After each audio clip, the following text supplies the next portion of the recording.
మీ ఎలాంటి వ్యాపార ప్రకటనలకైనా వెంటనే మా ఛానల్ సంప్రదించండి. ప్రస్తుతం మనతో పాటు ప్రముఖ ఆధ్యాత్మికవేత్త, జ్యోతిష పండితులు, దత్తాత్రేయ గణపతి ఉపాసకులు, అమ్మవారి సేవకులు మురళీధర్ శర్మ గారు ఉన్నారు. గురువుగారితో మాట్లాడదాం. నమస్కారం గురుగారు. మహాదేవ శ్రీమాత్రే నమః. గురుగారు, మే నెల విశేషంగా కన్యా రాశి వాళ్ళకి ఎటువంటి అదృష్టం రాబోతుంది? ఓవరాల్గా ఎలాంటి జాగ్రత్తలు తీసుకోవాలి? ఇక వృత్తిపరంగా, ఆరోగ్యపరంగా, ధనపరంగా ఓవరాల్గా ఎలా ఉండబోతుంది ఈ నెల వేళకి? తప్పకుండా అమ్మా. కన్యా రాశి వారు అనగానే బుధుడు అధిపతి. దీనికి ఈ యొక్క కన్యా రాశిలో శుక్రుడు నీచ పొందుతాడు. మరి కన్యా రాశి వారు కొంతమేర జాగ్రత్తగా ఉండాల్సినటువంటి సమయం. ఒక అత్యంత అద్భుతమైనటువంటి యోగం ఏర్పడబోతూ ఉన్నది. తెలియని బాధ అనేటువంటిది కూడా మీకు ఉండబోతుంది నెల.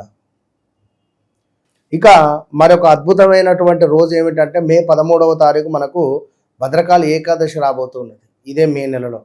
కనుక కన్యా రాశి వారికి మీకుండేటువంటి నెగిటివ్ ఇంపాక్ట్ చాలా నరఘోష నరపీడతో బాధపడుతున్నారు. ఇది మాత్రం సత్యం, అక్షర సత్యం. ఇది మీరు ఒప్పుకోకున్నా నేను 100% చెప్పింది జరుగుతుంది. సో నా దగ్గరకు వచ్చిన క్లయింట్స్ చాలామందికి అర్థమై ఉంటుంది. ఇక మీరు ఇప్పుడున్న సిచ్యువేషన్ మాత్రం చాలా డేంజర్ జోన్. పా, పీ, పు, పే అక్షరాలతో పేర్లు మొదలయ్యేవారు మరి చక్కగా కూడా నిమ్మకాయతో దీపం పెట్టుకోవాలి. ఈ యొక్క 13వ తారీఖు భద్రకాళి ఏకాదశి రోజు బాగా గమనించుకోండి. ఎరుపు రంగు పుష్పాలతో అమ్మవారిని స్మరించాలి. మిర్చి అదేవిధంగా నిమ్మకాయలను కలిపి ఇంటి ముందు వేలాడ తీసుకోవాలి. ఒక 4 మిరపకాయలు, ఒక నిమ్మకాయ, మళ్ళీ 3 మిరపకాయలు. అదేవిధంగా నల్ల కుక్కకు ఖచ్చితంగా కూడా ఆహారాన్ని పెట్టే ప్రయత్నం చేసుకోవాలి. అదేవిధంగా పేదవారికి కుదిరితే అన్నదానం చేసుకోవాలి. ఎవరైనా ఒకరు ఇద్దరికి పేదవారికి అన్నదానం, వస్త్రదానం. తప్పకుండా ఆ రోజు కొట్టినటువంటి కొబ్బరికాయతో స్వీట్ చేసి నలుగురికి పంచాలి. ఓం హ్రీం భద్రకాళియే నమః అనేటువంటి మంత్రాన్ని చదువుకోవడం ద్వారా ఈ 13వ తారీఖు మే 13వ తారీఖు ఏర్పడేటువంటి భద్రకాళి ఏకాదశి రోజు నాడు కన్యారాశి వారు ఎవరైతే ఉన్నారో మీకు రాబోయే రోజులలో అత్యంత అద్భుతమైనటువంటి ఫలితాలు వచ్చే పరిస్థితి ఉంటుంది.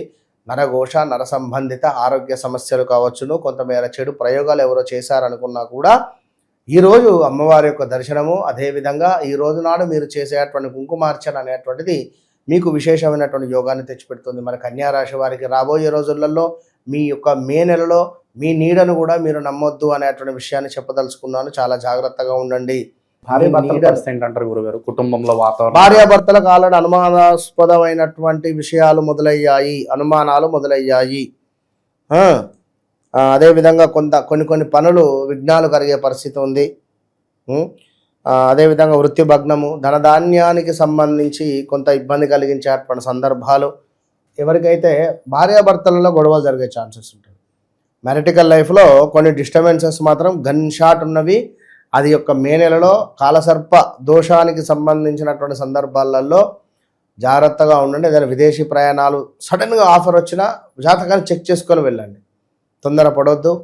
కొంత గొడవలు, కొంత అప్పులు అయ్యేటువంటి సందర్భాలు ఏర్పడబోతున్నవి. కన్యారాశికి సంబంధించిన భార్యాభర్తలలో ఎవరిది కన్యారాశి అయినా కూడా ఆపోజిట్ క్యాండిడేట్కు ఆరోగ్య సమస్యలు వచ్చే పరిస్థితి ఉంటుంది. కన్యారాశి వారికి ఈ యొక్క మే నెలలో కాలసర్ప దోషం ఏర్పడబోతుంది. మరి దీనివల్ల ప్లస్సులు ఎవరికి, మైనస్లు ఎవరికి, ఇట్టి విషయాలకై లేదా కొంతమేర కన్యారాశి వారికి సంబంధించి వ్యక్తిగత జాతకము అనేటువంటిది చాలా ఇంపార్టెంట్. ఆ వ్యక్తిగత జాతక రీత్యా నడిచే దశ అంతర్దశలు ఇంపార్టెంట్. చాలామంది అడుగుతూ ఉన్నారు, చాలా సంతోషం. ఇప్పుడిప్పుడు మీకు అర్థమవుతున్నది నా బాధ ఏమిటి అనేటువంటిది, నేను ఏమిటి, నా సబ్జెక్ట్ ఏమిటి అనేటువంటిది ఇప్పుడిప్పుడు అర్థమవుతుంది. చాలామంది కూడా గురుగారు నేను ఏ దశలో ఉన్నాను, నాకు ఏ దశ అంతర్దశలు నడుస్తూ ఉన్నవి, నేను ఈ టైంలో ఏం పరిహారం చేసుకోవాలని వారు అడిగితే నాకు చాలా సంతోషం ఇస్తుంది. నేను టెస్టింగ్ అడుగుతున్నా, దశలు అంటే ఏమిటి మీకేం తెలుసు అంట. మీరు చెప్తున్నారు కదా ఈ మధ్యలో మీరు ఏ దశలో ఉన్నారు, ఆ దశ తెలుసుకోండి, దశలు చెక్ చేసుకోండి అంటున్నారు కదా, మరి నా దశలు ఒకసారి చెక్ చేస్తారేమో అన్నట్టుగా అని వాళ్ళు అడిగితే సంతోషం అనిపిస్తుంది నాకు. గురు దశలో ఉన్నారు, అలా గురువులో రాహువు, ఈ రాహువు ఏ స్థానంలో ఉంది, మనకు ఎలాంటి ఫలితం వస్తుంది, మరి ఈ సమయంలో ఏం రెమెడీ చేయాలి. రాహువుకు అధిపతి ఎవరు? దుర్గా అమ్మవారు. మరి రాహువు కూడా లక్ష్మీ అమ్మవారిని పూజించాలి. అలాంటి రాహువు మరి ఎక్కడ ఉన్నది? అగ్నితత్వ రాశులలో ఉందా, జలతత్వ రాశులలో ఉందా, భూతత్వ రాశులలో ఉందా, వాయుతత్వ రాశులలో ఉందా? ఈ యొక్క రాహు ఎక్కడ ఉంటే దీనికి మంచి స్థానం? ఆ విషయాలను తెలుసుకొని మీరు చేసి ఎవరికైనా డబ్బులు ఇచ్చి మోసపోయారా? రాహు అంటేనే మోసకారకుడు. శనైశ్వరుడు రాహు. బ్లాక్ అంటే చీకటి రూమ్లో క్యాబిన్ నుండి మనం లోపలికి వెళ్ళిన తరుణంలో వాళ్ళ డోర్స్ మొత్తం క్లోజ్ చేసేస్తారు. అక్కడ ఒక్కటే మనిషి నడిచేటువంటి ప్లేస్ ఉంటుంది. ఇటు ఇద్దరు ఇటు ఒకరు, అంతే. ఆ తరుణంలో బస్సు ఏమైనా అయినా మనం దానిలో నుంచి బయటికి రాని పరిస్థితి. ఒకవేళ ఏమైనా జరగరాంది జరిగినా, బస్సు కింద పడిన సిచ్యువేషన్ ఎట్లా ఉంటుందంటే అట్లా ఉంటుంది. ఒక సింగిల్ బర్త్లో ఒక మనిషి పడుకొని వెళితే ఏ విధంగా తన జీవితం అనేటువంటిది అర్థమవుతుందో ప్రయాణం చేసి చూడండి నేను చెప్పేట్లు. ఎందుకంటే ఎలాంటి ఇబ్బందులు, ఎలాంటి ఆలోచనలు అనేటువంటివి అసలు వర్ణనాతీతం. అంటే వాళ్ళ జీవితం ఎట్లా ఉంటుంది. ఇందులో మేషరాశి వాళ్ళు అంబడేయాలి. మేషరాశి, సింహరాశి, మకర రాశి వాళ్ళని ఉండలేరు. వీళ్ళకి ఏంటంటే ఎక్కువ స్వేచ్ఛ కావాలి, స్వేచ్ఛ అధికంగా కావాలి, బయట గాలి కావాలి. ఒకటే రూమ్లో చీకటి చెరసాలలో ఉండడం ఇష్టం ఉండదు. కనుక ఎప్పుడైనా రాహువు అనేటువంటిది మేషంలో ఉండదు. దానికి సరైనటువంటి ప్లేస్ కాదు. సింహరాశిలో కూడా సరైన ప్లేస్ కాదు. మకర రాశి కూడా సరైన ప్లేస్ కాదు వాస్తవానికి. కుంభం ఈజ్ పర్వాలేదు. అంటే నేనేమిటి అంటే రాహు అంటే మాయ మనకు, శనైశ్వరుడు అంటే ఒక చీకటి.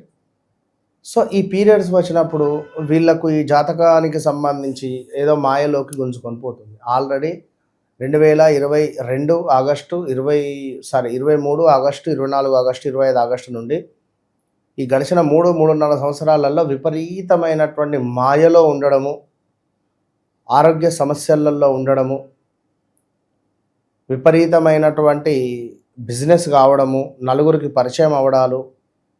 ఈ నలుగురికి పరిచయం అయింది కాస్త మనము ఇప్పుడు రాబోయే రోజులలో భార్యాభర్తలలో కొంత గొడవలు కానీ, ఆప్యాయత లోపించడాలు కానివ్వండి, అనుమానాలు రావడం కానివ్వండి, ఏమైనా టెస్టులు చేయించుకుందాము అనే టెస్టులు చేయించుకొని రాపో అని భార్యను భర్త అనడమో, భర్తను భార్య అనడమో, ఇలాంటివి. ఇక నువ్వు నాతోటి ఉండకు, నేను చనిపోయినా అనుకో అనేటువంటి మాటలు మాట్లాడాలి కానీ కొంత ఇబ్బంది కలిగించేటువంటి సందర్భాలు ఉంటాయి. అలాంటి ఆలోచనలు, అలాంటి థాట్స్ ఈ భార్యాభర్తలలో రన్ అవుతున్నవి గడిచిన 2-3 సంవత్సరాల నుండి. మరి రాబోయే రోజులలో అంటే కాలసర్ప దోషం ఏర్పడబోతున్నది. చాలా జాగ్రత్తగా ఉండండి. కంప్లీట్ చంద్రుడు మే 10వ తారీఖు మకరంలోకి ఎంటర్ అయ్యాడు అంటే మకరం నుండి మళ్ళీ ఇటు కన్య ముందుకు వచ్చేసరికి సుమారుగా ఒక 17-18 రోజుల టైం పడుతుంది. మరి ఈ సమయంలో కోర్టు రిలేటెడ్ కానివ్వండి, పోలీస్ స్టేషన్ రిలేటెడ్ కానివ్వండి, మ్యారిటికల్ లైఫ్ కానివ్వండి, భార్యాభర్తలలో గొడవలు కావచ్చును, అన్యోన్యతలు లోపించడం కావచ్చును, 1-2 అని కాదు, చాలా ఇబ్బంది కలిగించేటువంటి సందర్భాలు ఎదుర్కొనే పరిస్థితి ఉంటుంది. అది చాలా అంటే చాలా జాగ్రత్తగా ఉండండి. మే 10వ తారీఖు నుండి 27వ తారీఖు వరకు. మరి మే నెలలోనే మనకు చక్కగా కూడా 17వ తారీఖు నుండి అధిక జ్యేష్ఠ మాసం ప్రారంభం కాబోతున్నది. మరి నిజ జ్యేష్ఠ మాసానికి అధిక జ్యేష్ఠ మాసానికి తేడా ఏమిటి ఇక్కడ అడుగుతున్నారు. అధిక జ్యేష్ఠ మాసం వస్తే మరి పితృతర్పణాలు కానీ పితృదేవతలను స్మరించుకోకుండా వదిలేయాలా? తప్పకుండా చేసుకోవాలి, ఇంకా పుణ్యం వస్తుంది. ప్రతి నెల పెట్టేటువంటి మాసికాలు తప్పకుండా పెట్టుకోవడమే. ఈ యొక్క జ్యేష్ఠ మాసంలో మనం మరణించినట్టయితే నిజ జ్యేష్ఠ మాసంలో వారికి చేసుకోవాలి, గుర్తుంచుకోండి. ఇంకా ఏమైనా పూజలు కానీ, సత్యనారాయణ వ్రతాలు కానివ్వండి, ఈ యొక్క అధిక జ్యేష్ఠ మాసంలో హోమాలు కానివ్వండి, తీర్థయాత్రలకు వెళ్ళడం కానివ్వండి, తిరుపతికి చక్కగా తిరుమల నుండి కాలినడకన పైకి వెళ్ళడం కానివ్వండి, ఇలాంటివి చేసుకుంటే ఒక్కసారి చేస్తే 100 రెట్ల ఫలితం వస్తుంది మనకు. అది గమనించుకోండి. కొంత ఎవరో ఒకరు మిమ్మల్ని మోసం చేయాలని చెప్పి చూస్తున్నారు. ఆ విషయాన్ని గమనించుకోండి, మీకే చెప్తున్నా కన్యారాశి వారికి. సో ఏది ఏమైనప్పటికీ కూడా కన్యారాశి వారు అధికంగా బుధవారం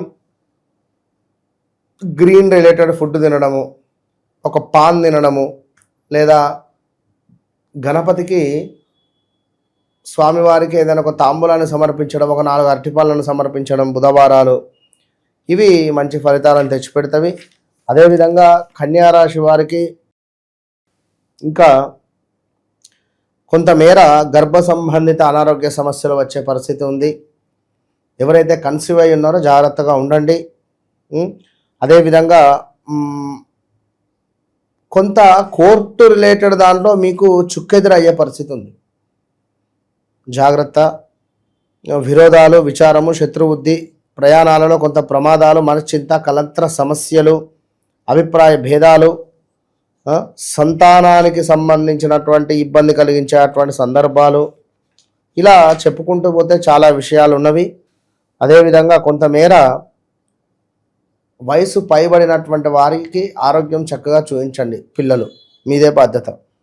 ఆపదలు, కొంతమేర నేరారోపణలు, ఎప్పుడో చేసినటువంటి తప్పుకు ఇప్పుడు బాధపడేటువంటి సందర్భాలు, ఇలాంటివి వచ్చేటువంటి పరిస్థితులు ఉన్నవి. అదేవిధంగా కొంతమేర ప్రేమ కలాపాలకు సంబంధించినటువంటి విషయాలలో మీకు కొంత మీరు అనుకున్నంత స్థాయికి అయితే వెళ్ళదు. బ్రేకప్స్ జరిగే ఛాన్సెస్ ఉన్నవి.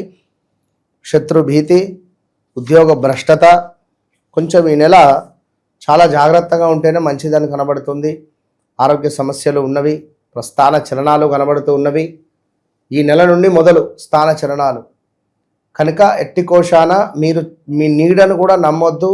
ఇంకా మీ వ్యక్తిగత జాతకరీత్యా ఏమైనా మనకు అసలు మీరు చెప్తే భయం అవుతుందని కానీ, లేదా మీరు చెప్పింది నా జీవితంలో జరుగుతుందని కానీ, లేదా మీరు ఇంకేమైనా మీ వ్యక్తిగత జాతకరీత్యా నేను ఇది అనుకుంటున్నా, ఒక ఇల్లు కట్టాలి, లేదా ఒక సంతానము, లేదా ఒక వ్యాపారము, లేదా ఒక మా కొడుకు ఎప్పుడు అభివృద్ధిలోకి వస్తాడు, ఏదైనా కానీ ఇలాంటి వాటికై తప్పకుండా వ్యక్తిగత జాతకాన్ని చెక్ చేసుకొని ముందుకు వెళ్ళండి. నేను మీకోసం టైం ఇస్తున్నాను. అందరూ కలుస్తున్నారు, అందరూ మాట్లాడుతున్నారు చాలా మట్టుకు కూడా. మరి మీరే రాంది అది తెలుసుకోండి. వన్స్ నన్ను కలవక ముందు, కలిసిన తర్వాత అనేది నేను గత కొన్ని నెలల నుంచి చెప్తున్నాను. అదేవిధంగా జరుగుతూ వస్తూ ఉన్నది సత్యంగా కూడా.